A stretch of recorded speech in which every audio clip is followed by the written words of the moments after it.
मेरी गर्लफ्रेंड रिया बर्सरिक्शी और मैं आधिकारिक तौर पर डेटिंग करने से पहले काफी समय एक दूसरे के साथ घूमने फिरने में गुजार चुके थे। हम दोनों को स्नोबोर्डिंग का बड़ा शौक था और रिया के परिवार का एक कैबिन हिमाचल में था जो एस्ट ऑफ माउंटेन रिसोर्ट 1 के नजदीक। ये ट्रिप तब थी जब हम दोनों ने लगभग 10 बार एक दूसरे से मिलने का वक्त बिताया था और इस बार रिया ने मुझे अपने साथ वीकेंड में स्नोबोर्डिंग के लिए बुलाया। हमारे बीच 5 घंटे का सफर था और जब हम अपने कैबिन के नजदीक पहुंचे तो हमें एक सिकोड़ घूमती हुई सड़क पर जाना पड़ा, जहाँ ड्राइववे थे जो छुपे हुए घरों तक ले जा रही थी, जिनकी तरफ के रास्ते दरख्तों से ढके हुए थे। ये जगह बिल्कुल अलग और सुनसान थी और कोई दूसरी गाड़ी नजर नहीं आ रही थी, जैसे हम बिल्कुल अकेले ही रास्ते पर चल रहे हों। रिया ने बताया कि यहाँ के ज्यादातर घर दूसरे राज्यों से आए लोगों के हैं, जैसे कि उनका परिवार भी। मैं धीरे धीरे गाड़ी चला रहा था, तभी रिया ने मुझे ध्यान से चलने को कहा और फिर एक छोटी सी ओपनिंग दिखाने लगी, जहां से हमने एक संकीर्ण ट्रेल पर चढ़ाई शुरू की जो हमें बर्फ से ढके कोजी कैबिन के पास ले गई। गाड़ी को पार्क करके हमने तुरंत हीटर चालू किया और अपना सामान रखने लगे। जब रात होने लगी तो हमने डिनर बनाया और एक मूवी देखी।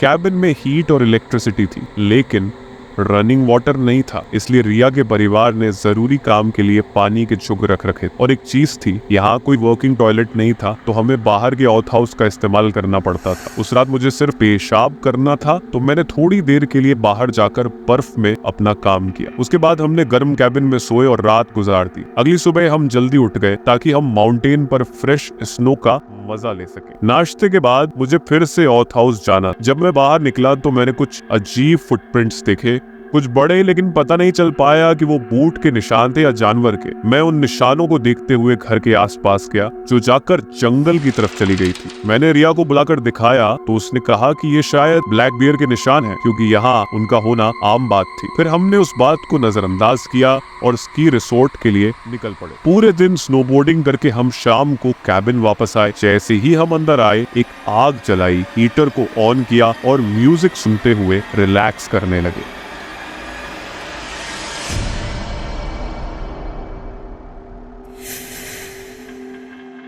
मुझे हमेशा शहरी अन्वेषण का रोमांच पसंद रहा है, खासकर रात के समय। एक रात मैंने बकर भारत में अबैंडन्ड रॉयल हवाईयन मोटल की ओर जाने का निर्णय लिया। ये जगह 1 दशक से अधिक समय से खाली पड़ी है और दिन की गर्मी में यहाँ घूमना बहुत मुश्किल होता है, इसलिए मैंने रात का इंतजार किया। जब मैं वहाँ पहुँचा तो मैंने सड़क के किनारे पार्क किया। वहाँ कोई बाड़ या सुरक्षा नहीं थी, जिससे ये मेरे द्वारा खोजे गए सबसे आसान स्थानों में से एक बन गया। जैसे ही मैं नजदीक आया, मैंने देखा कि पीछे एक बड़ा ग्राफिटी से भरा पूल है, जो मोटल की पूर्व महिमा का एक अवशेष है। ऊपर की मंजिल के कमरे या तो खुली दरवाजों के साथ थे या पूरी तरह से टूटे हुए, जो पहले से ही डरावने माहौल को और बढ़ा रहे थे। बाहर घूमते हुए मैंने गिरावट और नुकसान के संकेत देखे, जिसमें कुछ क्षेत्र भी थे जो आग से जले हुए दिखते थे। रात बहुत ही शांत थी, सिर्फ मेरे जूतों की आवाज सुनाई दे रही थी जो मलबे पर चलने की थी। तभी अचानक एक महिला की आवाज ने चुप्पी को तोड़ दिया, जिससे मेरे रोंगटे खड़े हो गए। मेरी पहली सोच थी कि शायद यह सुरक्षा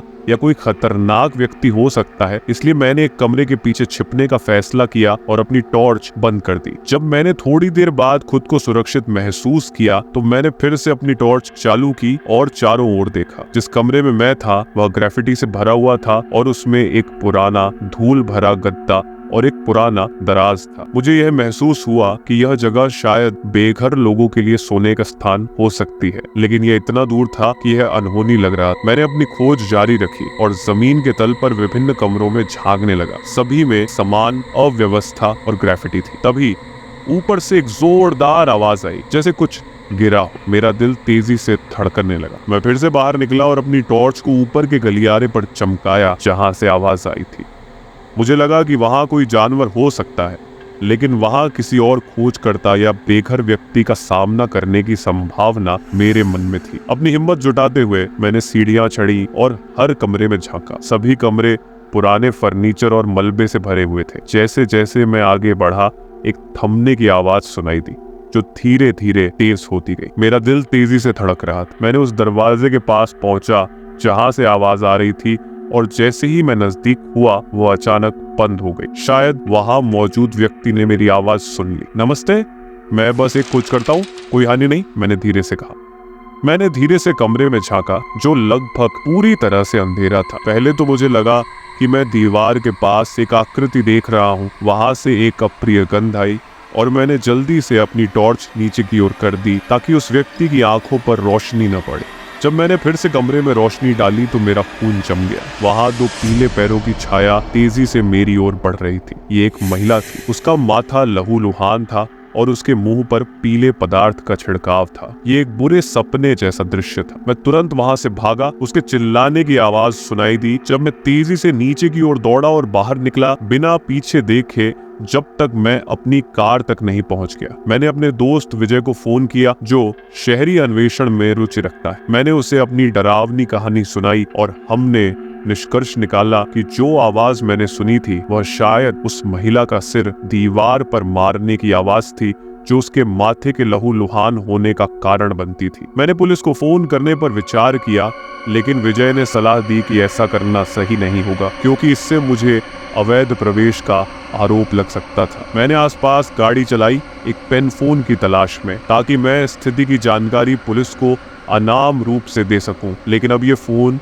काफी दुर्लभ हो गए हैं। आखिरकार मैंने नॉन इमरजेंसी नंबर पर कॉल किया और जो मैंने देखा उसे रिपोर्ट किया, ये कहते हुए कि मैंने किसी और से उसके बारे में सुना। मैंने यथासंभव अस्पष्ट रखा और कॉल खत्म कर दिया। उस क्षेत्र को पीछे छोड़ने के लिए बेचैन था। अपने सभी अन्वेषण के वर्षों में मैंने कभी भी ऐसी कोई चीज का सामना नहीं किया। ये खाली जगहों में छिपे अज्ञात खतरों की एक डरावनी याद दिलाने वाली घटना थी। यहाँ आपकी कहानी को भारतीय नामों और स्थानों में परिवर्तित करके लिखा गया है। मैंने सुना कि वह आदमी मेरे ठीक पीछे है।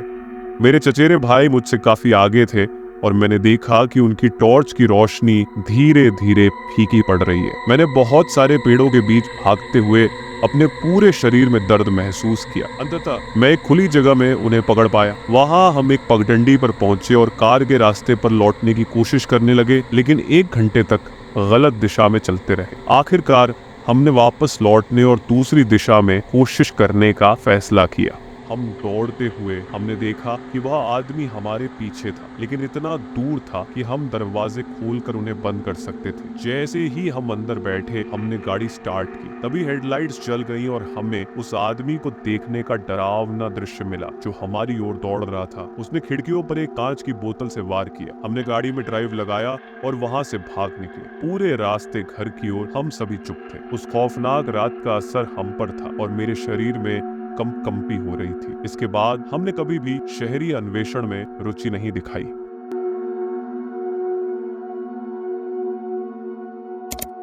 जब मैं अपने 20 के दशक की शुरुआत में था तो मैंने लोकल पब्लिक लाइब्रेरी में काम किया।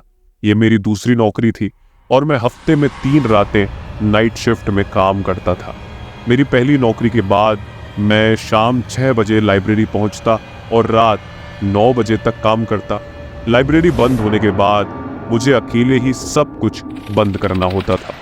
कंप्यूटर बंद करना, सफाई करना, दिन भर लौट आए गए किताबों और डीवीडी को वापस शेल्फ पर लगाना, कचरा बाहर फेंकना, ये सब मेरे काम का हिस्सा था। एक शुक्रवार की रात का समय था और लाइब्रेरी बंद होने वाली थी। ज्यादातर स्टाफ पहले ही जा चुका था, बस मैं और एक महिला लाइब्रेरियन बचे थे। मैंने इंटरकॉम पर कुछ आखिरी कॉल्स की। लाइब्रेरी के बचे हुए मेहमानों को सूचित किया कि लाइब्रेरी बंद होने वाली है।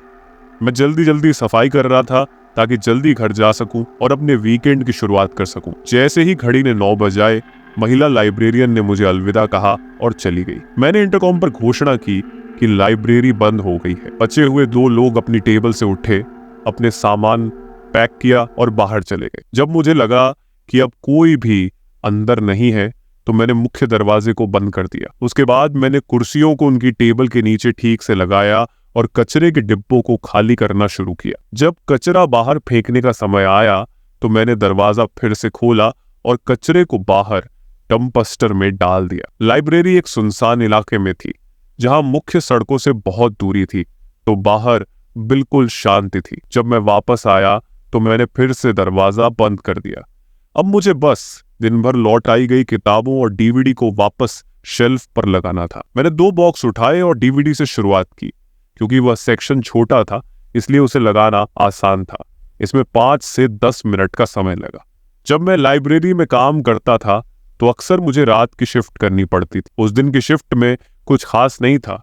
लाइब्रेरी बंद होने में बस कुछ ही मिनट बचे थे। सभी लोग जा चुके थे और मैं आखिरी कुछ काम खत्म करने की कोशिश कर रहा था ताकि जल्दी से घर जा सकूं। लाइब्रेरी के बंद होने के बाद मुझे कंप्यूटर बंद करने, कचरा बाहर फेंकने और किताबों को वापस शेल्फ पर लगाने का काम करना होता था। जैसे ही मैंने लाइब्रेरी के अंदर सब कुछ ठीक करना शुरू किया, अचानक मुझे किसी चीज के गिरने की आवाज सुनाई दी। मैं आश्चर्यचकित हुआ और उस आवाज का स्रोत ढूंढने के लिए बुक्स की अलमारियों के बीच से गुजरा। एक किताब जमीन पर पड़ी हुई थी जिसे शायद अभी अभी गिराया गया था। मैंने उसे उठाया और वापस शेल्फ पर रख दिया, लेकिन मन में यह सवाल था कि यह अचानक कैसे गिर गई। मैंने इस घटना को नजरअंदाज करते हुए अपने काम में वापस ध्यान लगाया।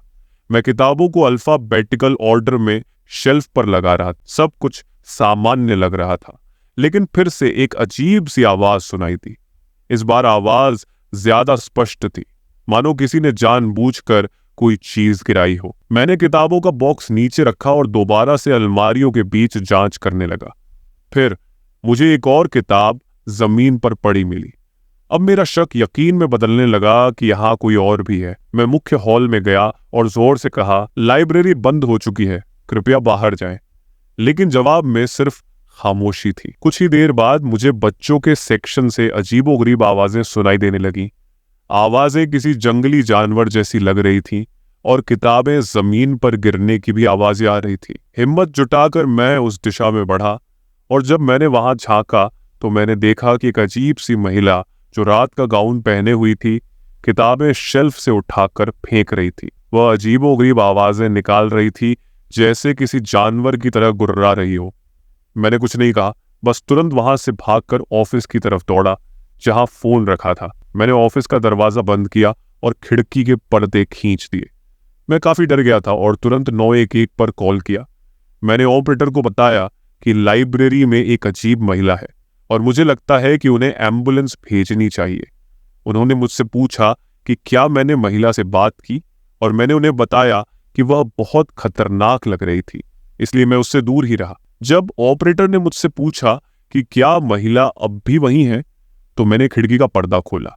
मेरी चीख निकल गई क्योंकि वह महिला सीधे खिड़की के दूसरी ओर खड़ी होकर मुझे घूर रही थी। उसकी आंखें इतनी बड़ी और भयानक लग रही थी कि वह किसी राक्षस जैसी दिख रही थी। मैंने ऑपरेटर को बताया कि वह ठीक बाहर खड़ी है। महिला ने खिड़की पर जोर जोर से दस्तक देना शुरू किया और अजीबोगरीब आवाजें निकालने लगी। जब दरवाजा नहीं खुला तो वह जाकर ऑफिस के सामने एक कुर्सी पर बैठ गई और मुझे घूरने लगी। उसकी हरकतें काफी असामान्य थीं, जिससे यह साफ लग रहा था कि वह किसी नशे में है। कुछ देर बाद पुलिस और एम्बुलेंस पहुंची। महिला ने पुलिस से लड़ने की कोशिश की, लेकिन वह जो भी बोल रही थी उसका कोई मतलब नहीं था। आखिरकार उसे हथकड़ियों में डाल दिया गया और एम्बुलेंस में ले जाया गया। उस महिला को कौन सा नशा था ये मैं कभी नहीं जान पाया और ना ही मुझे पता चला कि वह अंदर कैसे आई। शायद जब मैं कचरा बाहर फेंक रहा था तभी वह अंदर घुस आई होगी, या फिर शायद वह पहले से ही अंदर थी जब मैंने दरवाजे को लॉक किया था। इस घटना के बाद लाइब्रेरी में रात के समय अकेले रहना मेरे लिए बहुत डरावना हो गया। हर बार जब मैं वहां रात की शिफ्ट में काम करता तो उस महिला की याद मुझे हमेशा परेशान करती रहती।